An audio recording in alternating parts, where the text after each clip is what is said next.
Dipicu motif sepele, pelajar SMP Cianjur jadi tersangka usai tendang motor tewaskan 2 orang.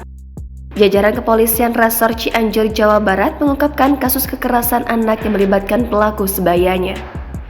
Polisi telah menetapkan seorang pelajar SMP berinisial RP 15 tahun sebagai tersangka.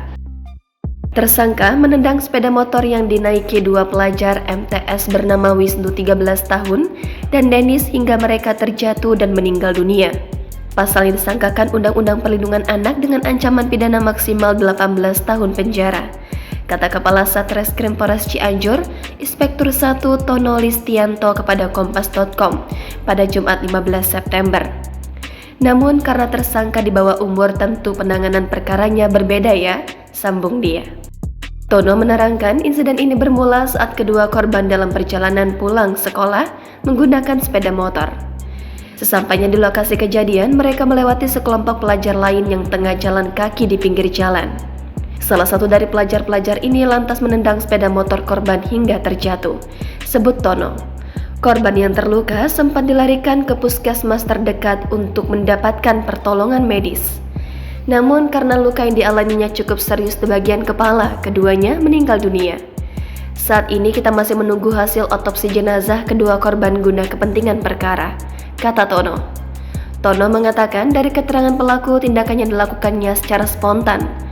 Alasannya spontanitas, pelaku ini usil tidak hanya ke korban saja, ke yang lain juga setiap ada pelajar lewat, pokoknya kayak udah preman aja di situ, kata dia. Namun pelaku tidak menyangka bahwa perbuatannya berakibat fatal bahkan menyebabkan korban meninggal dunia. Katanya paling hanya jatuh saja, ternyata berakibat fatal, ujar Tono.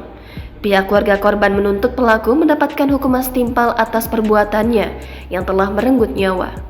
Terlebih menurut Dian Permana, kakak korban Denis, pelaku dikenal sebagai sosok pelajar yang kerap berulah. Sering mengganggu pelajar lain, salah satunya ke adik saya. Bukan kali ini saja, dulu juga pernah mau memukul korban, kata Dian saat ditemui Kompas.com di Polres Cianjur Jumat petang. Dian bahkan pernah melaporkan perbuatan pelaku ke pihak sekolahnya. Sudah diberi peringatan sama sekolahnya, tapi ia berulah lagi, ujar dia. Disebutkan pelaku bersama komplotannya kerap mengganggu rekannya sehabis pulang sekolah. Teror fisik yang dialami adiknya sendiri, ungkap dia, sudah setahun terakhir atau sejak korban masuk bangku MTS. Adik saya ini kan tipikalnya pendiam. Suka takut itu kalau pulang sekolah digangguin, bahkan beberapa kesempatan sampai harus saya kawal pulangnya, ujar Dian.